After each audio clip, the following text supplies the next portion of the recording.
Let me just start by saying welcome. We are very happy that you're here. We are happy that you're here because we know that you are involved in something dealing with supporting the community of individuals who sometimes are not able to help themselves. And sometimes they might just need a leg up, or sometimes they might just need the idea that you bring. So thank you for being here.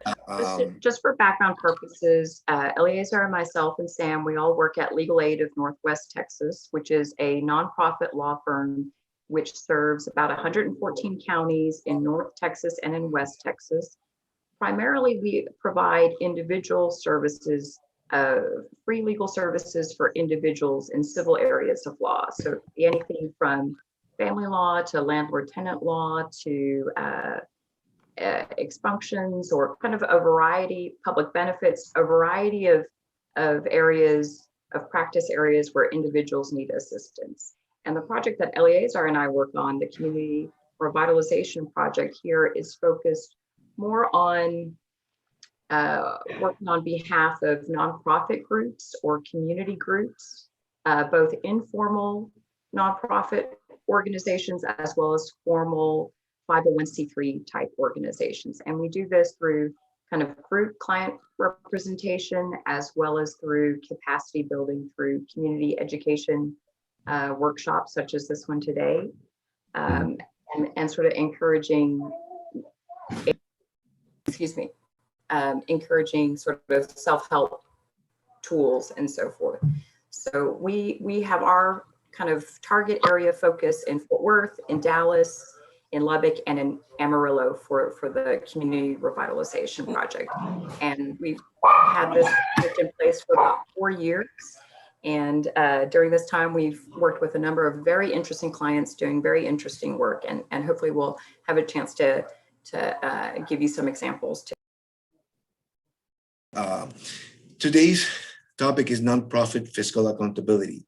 And this is the overview of what we will be discussing. Then Sam is going to be speaking about today's goal. In everything that you do that is worth doing, you have to have a goal. And the goal looks different depending on where you want to go. Today's goal is understanding fiscal accountability.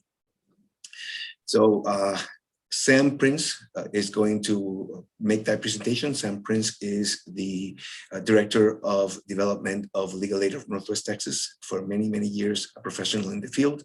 And we'll work on keeping things simple. So the next thing is Nancy is going to explain the elements of X. And she's going to be discussing how to make X great. And again, it's all dealing with your management of the fiscal accountability for your group. I will be speaking about quantifying X. And Sam again will just at the very end wrap up relatively quickly on the takeaways that you should have from X today. Again, fiscal accountability. And then I will finish off with some tips for X. I know that might sound a little bit odd, but if we simplify and understand that what we're looking at, there's a way to look at it so that it makes perfect sense. And once you have that understanding, then you just go through the process of working. And then the more that you go, the more improved you are. I wanted to add to the Community Revitalization Project's history that for the past 2 years, we've provided community education sessions such as this one in all aspects of nonprofit. This is specifically the backbone of your nonprofit. So we've covered grant writing, nonprofit taxes, board development. So we have been able to work with you, our community, and what we've been working to do is to build capacity. And what you've allowed us to do is to witness results.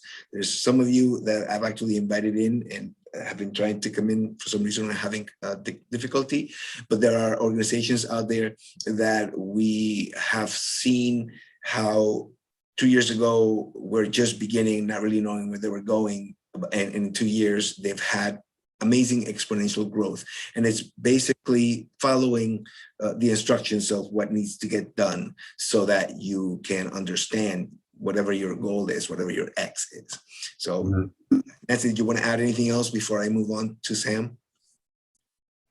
No, not at this time. Okay, thank you. So we have again Sam Prince, Director of Development of Legal Aid of Northwest Texas, and he is going to start us off with this picture. Today, we're going to discuss the financial information that you must assemble in order to properly report your financial situation.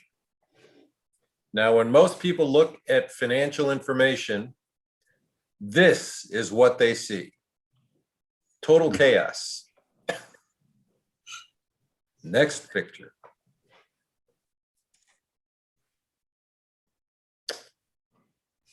Now, the financial information that you need to assemble is designed to help fiduciaries operate with the appropriate perspective when managing your group's financial results. People who feel responsible for your organization need some basic information in order to develop, for lack of a better word, perspective on where you are and what you're doing.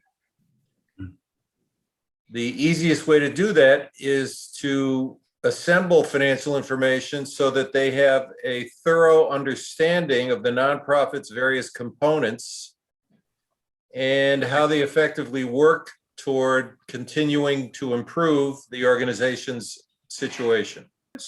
Next. Now, some people refer to those who assemble numbers as bean counters. This is generally considered less than an ideal compliment, but it does in a way portray that they are in fact counting all of the various things that you do in terms of dollars and cents. For other people, it's more of a number mosaic. When they look at the various the information that you assemble, they begin to develop a picture of where you are and what you're doing. Next, please. At a certain point, everyone gets to this stage of the process where they're assembling all of this information and everything begins to look the same. At this point, you should generally take a short break, have a cup of tea or a cup of coffee, right, or a glass of scotch, and then come back and just begin to systematically, one step at a time, fill in the numbers until you've gotten it completed. So that in the final analysis, what you have looks a lot more like this. This would be a sample monthly budget for an organization. Simply assembling all of the various expenses according to their category: mortgage, phone, electricity, gas, salaries, office expenses, other related items. The final analysis, what you're really trying to do is put numbers in order so that they mean something. Or another way, you're attempting to tell a story of what you're doing using numbers. But I would like to ask anyone if they have any questions on the way that you should be looking at nonprofit numbers for your fiscal management. Does anybody already have any questions on what Sam has gone over? No, so far, I understand so far. It's just trying to grab that number and show exactly what's going on with your story on the philanthropy and how it works through the numbers. Very well said. When we began to put this together, we did it with the idea that when you present numbers for a grant or loan application or any funding, the entity that is looking at it, if they are versed in giving money for worthy causes, they can look at your numbers and tell if something is missing, or tell if something is too much. So they have sort of like an X-ray vision. And if you understand that the fact that you are able to look at numbers and maybe understand everything about them, that's a perspective that is good to have, but the perspective that needs to be had by people who are managing the organization's fiscal reporting is understanding how everything is categorized, which is what we're going to get into next. We're going to go into some terms, understanding X, the elements of X. Nancy is going to work on that. But to do that, you need to understand some concepts that maybe fly around when people are talking. In a meeting, somebody might say something and you might not understanding. So we're going to be discussing all of the elements of X and how to make that understanding great. And for that, we're going to have Nancy, we're going to hold out in the event that the story that we were waiting for does make it. If not, I can share some with you. But for now, let's go with Nancy, again, who is a staff attorney at Legal Aid CRP. And Nancy, take it away. Okay. So here we have a list of different financial documents that you may want, that you may already be in the practice of preparing, or you may be looking to prepare this year. And just kind of going through them, the financial statement is the topic we're going to cover in most detail today. Here, the financial statement is something that for your internal operations, say you're a board member, or say you're an executive director of the organization, you want to be able to update your financial statement quarterly and have the board review it on a quarterly basis, right? That's one of your internal mechanisms for your own fiscal transparency, your own fiscal accountability. Where are we on the budget, right? And when we were talking about the financial statement earlier, we were, Sam and Eleazar and I were talking about sort of the different type of method an organization might have. They might be documenting this on a monthly basis, right? So you have 12 financial statements kind of accumulating over the year, accumulating over on a quarterly basis. But Eleazar mentioned, if you're a new organization and you're really looking to put the various steps in place, you might be recording your revenue, various income on a weekly basis, right? You might even hire a bookkeeper to keep your books for you, right? And so this is documenting your revenue, cash gifts, gifts from institutions, grants, for example, as well as in-kind gifts. That's a topic we've focused on previous workshops. The idea that if you're getting in-kind support, either through professional services or volunteers, or kind of if you're focusing on providing food or clothing and you're getting those donated to you, what you want to do is quantify that by using an in-kind receipt that you're giving to the donor, and you're asking the donor, please assign a value. What is the value of this gift? And you're going to plug that into your records, as you go on a monthly basis. But that financial statement, again, we're going to focus on that more today, but that's really going to document your revenue and your expenses. And we'll use different words, but basically that's what we're describing. In terms of IRS 990 EZ or IRS 990, this is your annual tax filing. If you're a 501c3 nonprofit organization, you're required to file this every year. This is a type of document. Not only do you want to have your kind of quantitative information, your numbers in place for this, but you also want to use descriptive language to brag about yourself or to identify your kind of key program accomplishments. What are the metrics that you can use to describe how you are accomplishing your mission as a nonprofit organization? If you provide services like neighborhood supports, how many people are you helping? Or if you have type of approach where you have a partnership. Maybe you have one of the groups that we work with, they provide neighborhood supports at various apartment buildings in Dallas. And so what they have is they've arranged to have in-kind support from various apartment buildings that provide them with an apartment space to use to kind of operate their after school programs out of, or whatever kind of services they're providing.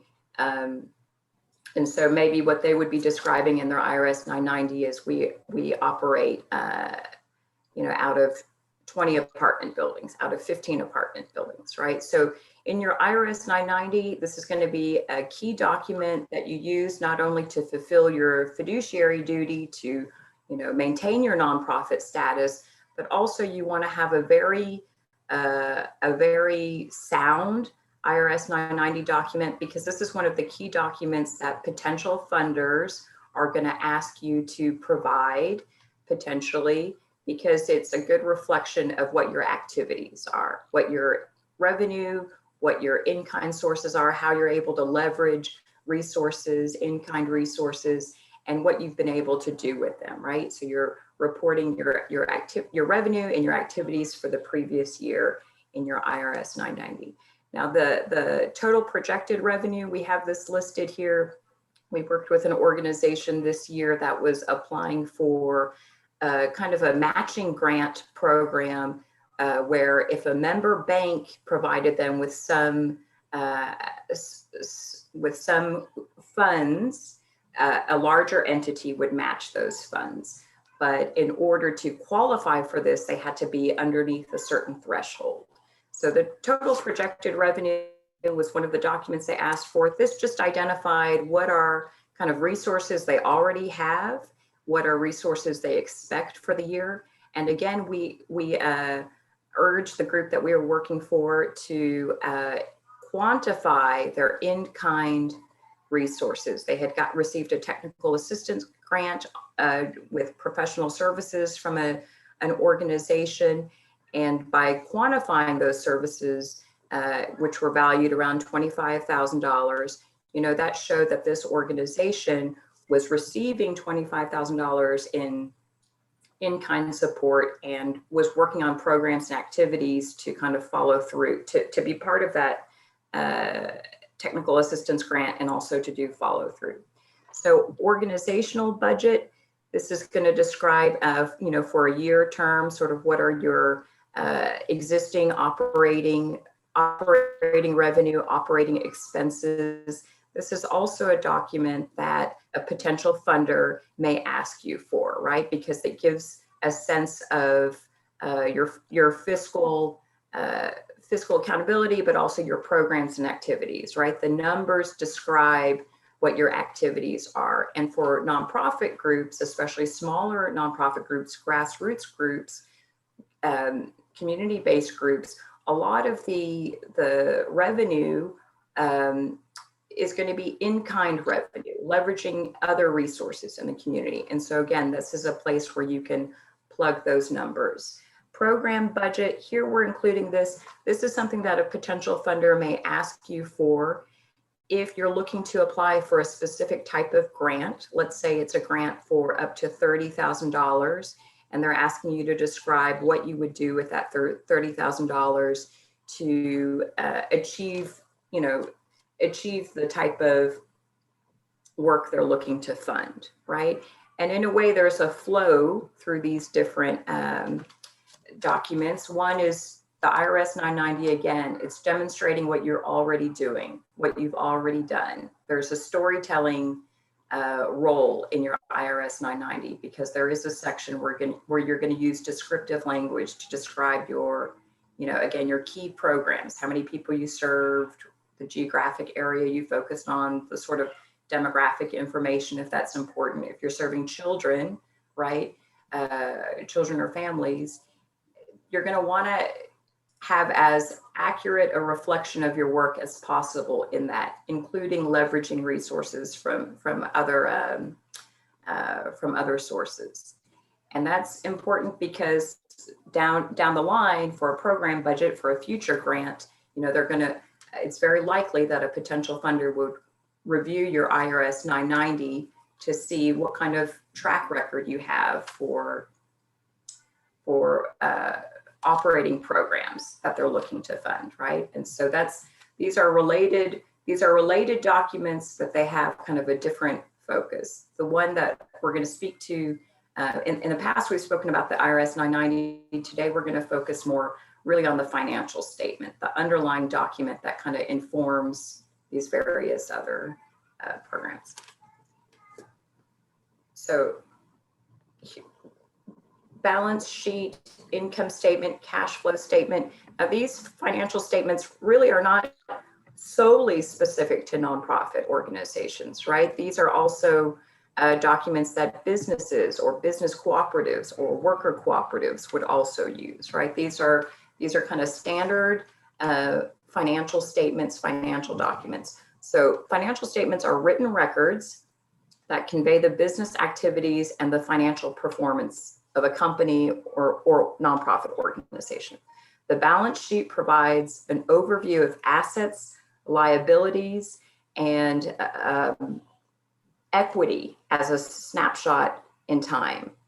The income statement primarily focuses on a company's revenue and expenses during a particular period. Once expenses are subtracted from revenue, the statement produces a company's profit figure called net income. Cash flow statement measures how well a company generates cash to pay its debt obligations, funds its operating expenses, and funds investments. So the same kind of, while this is sort of may seem like business language, what you're really looking at is you're describing your revenue and you're describing your operating expenses. And if there's any equity left over, you're describing that, right? If you're a nonprofit organization, you may have overhead, you may have office space or a lease, right? Those are some fixed costs. Salary positions, those are fixed costs, but there's also, programs that you may operate. And what you're trying to identify is, again, your assets, your liabilities, but also your revenue and expenses, right? Just different ways of expressing what's coming in and what's going out. Sam, do you want to add anything here? Okay. So assets, balance sheet, liability, and equity, similar assets. Do you have any equipment? Do you have any building space? Liability, what fixed costs do you already anticipate? What fixed cost must you, the phone bill, who's going to pay for that, right? There's a process for making sure that you have the revenue or assets to cover your liabilities, right? Are you fiscally solvent, right? Is the question. Next, here, I think we're, the bookkeeping, again, this could be done on a weekly basis. If you're just starting out, maybe you're looking to do it on a weekly basis, right? It gives you the greatest control. It can be done on a monthly basis, right? It can be done internally by a board member, by a staff, a director, if you have that person, a staff member. It could be done by an external bookkeeper, right? An accountant who's quantifying the information for you. But the important thing to remember is that the board, as the fiduciaries of the organization, have a role in, an oversight role in making sure that the bookkeeping and related financial and documents are being prepared. But the underlying components, the X, piece here is plugging in the numbers on a regular basis, both for small donors, formal grants that you might receive, high net worth, gifts that you might receive, in-kind support that you might receive. You want to be in the habit of having someone assigned to the task of tallying these various revenue sources, gifts of different kinds, and then also the expenses. The good thing about your expenses is that they more or less, may be steady, right? Maybe sort of fixed over time. But as you receive, say you were to receive a significant grant, then you would want to spend those dollars. And so your expenses, upon the receipt of that grant would grow, right? Because you're doing something, either hiring more staff or producing publication materials or what have you to deliver the programs and services. So the bookkeeping is the way on as a fiduciary nonprofit organization, it's the way you're showing what you're receiving and how you're spending it. And board development, I think the point that we want to make here is that the board, you may have a diverse board, and it may not be their role to prepare this document necessarily, but you should be comfortable with reading it, comfortable with understanding it, comfortable with seeing if there are any glaring mistakes, and comfortable presenting this. If one of your roles as a board member is to raise money, some types of institutions that you might reach out to, government entities, banks, foundations, what have you, they're going to want to see your records, right? And it's better for you to be comfortable and transparent with those records and have them, prepared to the best of your ability to provide them in a short turnaround time. So some of this you're doing for your own internal operations, but you're also doing it for your external outreach to potential funders, right? And you're wanting to disclose this in the most confident way possible. So underneath all of that is having somebody assigned, a bookkeeper, assigned to tallying it to make sure it's being done in accordance with, the board's policy. How does the board want this prepared and reviewed so that they're at a minimum reflecting on it on a quarterly basis? Next slide. This is the part where I've been trying to get Rose Brazil from Hope for Kids Foundation. She has an amazing story with regard to her bookkeeping experience, how she got to understanding that it is the backbone of her organization. And she also, she's texting me that she can't get in for some reason. She's not getting the link. Unfortunately, I cannot support her at this point. But she also has a great story on board development. And I'm going to just step in her story and just say she had come up to me about last year in September and said that she was having a hard time because of the pandemic, was having an effect on volunteers. And so I asked her what she was trying to do and came up with the understanding that, and I told her, it is not that you are not able to get volunteers.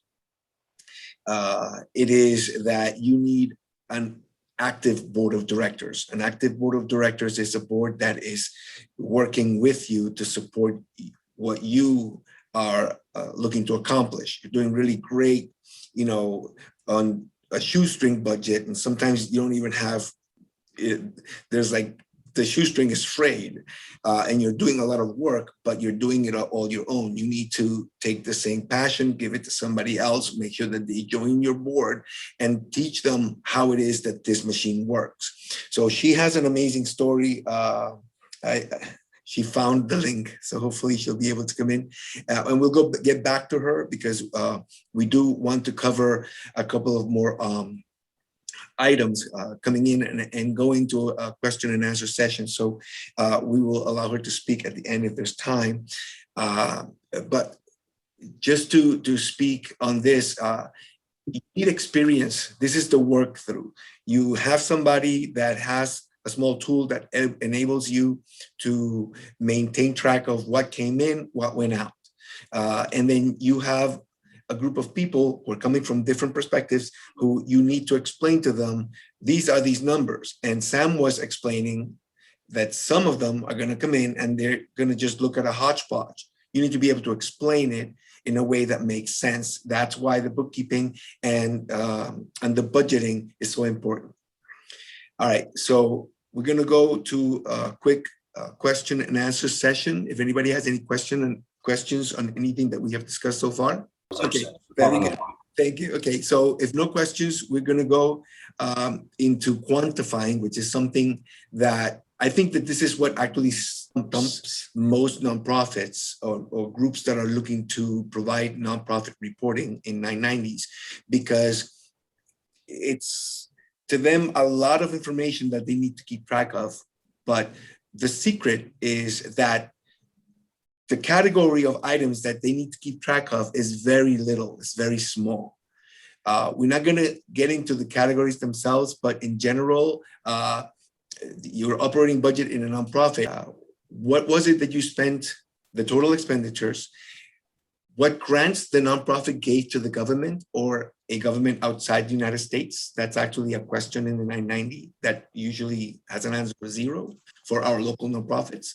The operating budget should also show if you give money to other organizations and what money or services or program expenses you spend to bring services to individuals. So you see, it's only generally on the individual's portion of our equation that we need to quantify. Benefits paid to members are members of the board of directors, which are fiduciary and generally do not get paid for the kind of work. So your operating budget is whatever it costs you to run your organization. And within that, you have administrative costs, you have employment, and then you have program or project expenses. So you quantify those, and that is what you can present as your operating budget. This might look like a crazy thing, but it's coming from the 990 EZ form from the IRS. And basically it's telling you in part 1, line 17, this is what we want to know, your total expenses, what are they? So for us, if you look at the very bottom and you understand that your expenses for operating the nonprofit is your operating budget. So your expenses and your revenue should be the same. Yeah, in nonprofit, that's the way that it works. If you concern yourself with making sure that you track down when it's a program expense or is a transportation expense or is rental or utilities, phones, things like that, if you keep track of them, then you have categorized all of the expenses that our simple grassroots 990 EZ should be reflecting. I hope that makes sense. Does anybody have any questions? Hear me? Yes, I can hear you. Okay, thank you. I know you've battled like a champ to get in here. What happened? And let me just introduce you real quick, and I'm just gonna go to a previous slide where I wanted to put you in. You've had a lot of experience in bookkeeping and quantifying the services, particularly the time that your volunteers spend or contribute. Can you tell me, what you've learned in increasing your revenue by quantifying the things that you quantify? Are you speaking about my income? Your in-kind, whatever, yeah, specifically your in-kind, but also your volunteers put in a lot of time and you keep track of those hours like there's no mañana. Yes, each event that we have, I have a sheet printed out. I print out what the event is, and I have my volunteers sign their names and the hours that they work. Every time we have an event, we do that. and also whenever I need services, if it's money from someone, I give them an in-kind, or it's things, I have a different in-kind I give them. So I put down in detail what that donation was. So it is, if it's actually cash, you give them a cash receipt or a receipt for cash. If it's an item Yes. or a service, you give them. And you were telling me that you walk around with those things like you want to get rid of all of them. I do. I keep them all the time. I always offer that. And some people have us to pay some money, and then we make up for the difference in the in-kind. And you keep track of that with the receipt that you hand them. I give them a receipt, and I have a receipt as well. Okay, If it's things, they need to sign it. right. And they have to say what it is that they donated and what value it has. Yes. All right, so that's quantifying. So it makes you look like you are moving a lot of you're the last 990 that you did. I know that you were surprised with the timekeeping for the volunteers. It was a lot of hours, and it was A lot of hours. and a lot of money, because you quantify the hours that were donated and you have the documentation. So that's part of the nonprofit bookkeeping, and that's why I wanted your input today, because it's important that organizations that are looking to show what nonprofit work is costing, there are things that are being donated, and in nonprofit there's a way to quantify it, and it's called in-kind services and in-kind item donation. Tell me a little bit about your board development. I started to tell your story about you needed volunteers because the pandemic kind of like caused everything to go haywire. And then I recommended, no, don't focus on the volunteers, focus on developing your board. What have you learned? I've learned that if you get the right people on your board, it fills in for you not having volunteers, because they're going to be active and get the job done. So whatever I ask them to do, they always go beyond, because they're interested in what the cause is. So you started with a board that, it was your original board, and then people were just doing, whatever things they needed to do. But then you're missing volunteers, and you're still producing good work, but it's costing you a lot more. And now you have a board that supports you.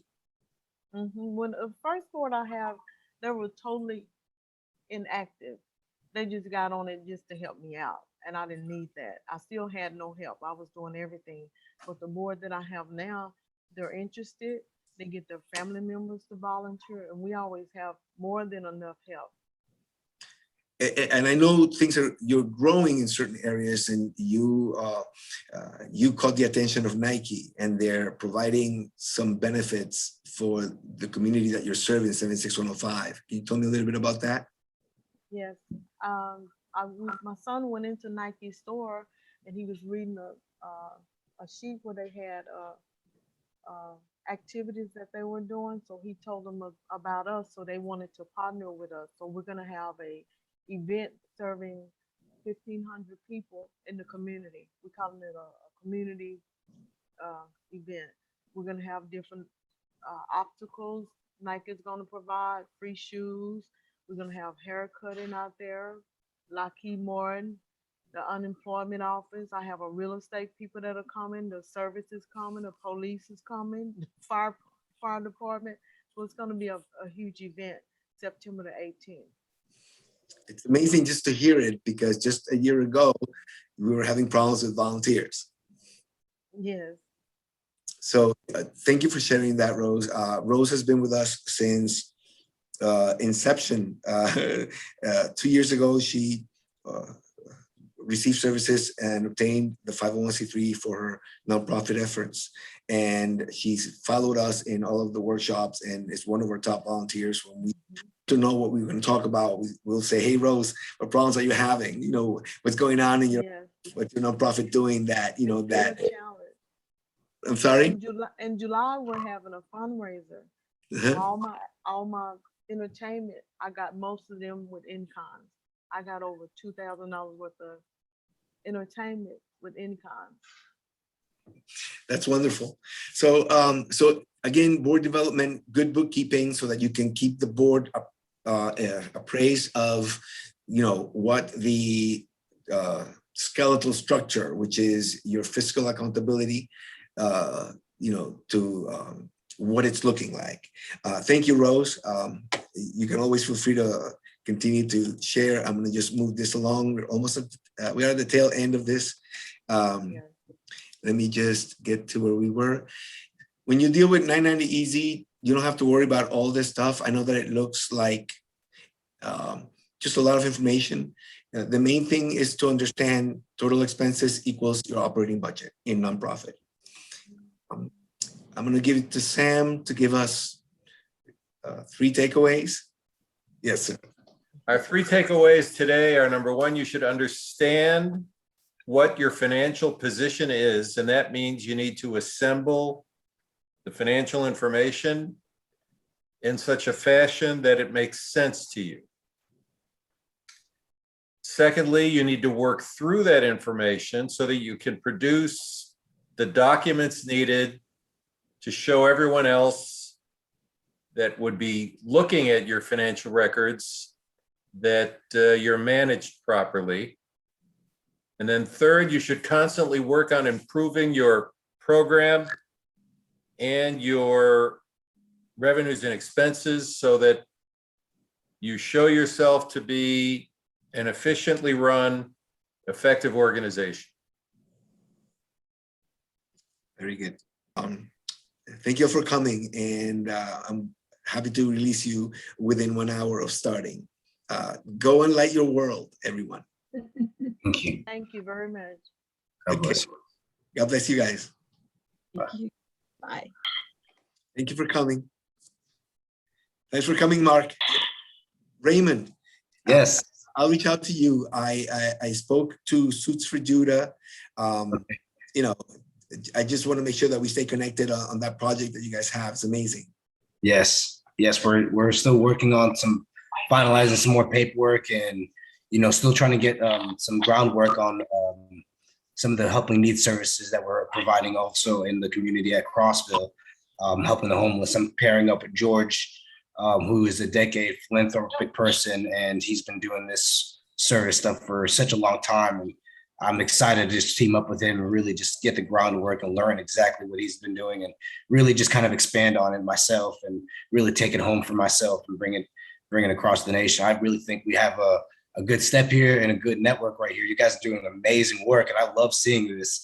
I'm fired up, and I really can't wait to kind of show you guys exactly what I have in store, and really just kind of team up with you guys and, get this going, because it's something that's been on my heart. And I really know you guys would just, be ecstatic and just fired up with me when you guys hear what we have. No, I know a little bit, and I know that a lot of the community, just a lot of the community in general, it's your program is simple, it's big-minded. Yeah. It reminds me, your program reminds me of Suits for Judah's mission, which is to save the world. Yeah. To change the world. Yep. That's, you guys are, I know that you have the same energy. Yeah. I know that the way that you are going about it, where, it's not about the money, it's about how many can we help. That I know that's going to make it a very successful program. I believe that. Definitely, as you develop, consider the ways that you want to roll it out. There's a lot of what you have. It could be, you could, what is it? It could be a trademark, but also you could you just register what you're doing, copyright what you're doing. It depends on what you want to do. So I know it's big, it's huge. It's out there. It has a lot of moving parts, but the parts are very specific, and all it is just for Sam and Nancy. By the way, these folks that you see are just amazing friends that we work together. They're always here to share their wisdom and to help me to just do do something that allows me to feel like I'm doing something for my community, but they're Right. pillars. And so I anyway, think it's outstanding. I'm just shocked that this is available. It's just amazing. well, thank you. I wanted to say to Sam and Nancy a little bit about what you're doing, which is he's interested in educating low-income individuals into understanding how the stock market works, not in selling them something, selling them an app or a system, but really teaching them this is what you should be looking at. And he's connected with individuals who are in the industry that have a like-minded sense to make a production of something that's going to help individuals. So that's just in general. When he began to tell me all the details, I was like, oh my God, I'm also with somebody else who's also speaking about investing, but in a different perspective. They're just Wow. perspective. Yours is more, let's help the people. Yeah, let's help people get out of their situation, and let's bring the need that they, can be independent individuals back in the community. Yeah, no, absolutely, absolutely. So that's all I want to say. I want to let Nancy and Sam go. I know that they do have lives. So and thank you, Raymond, for Yes. for No, thank you. This is great.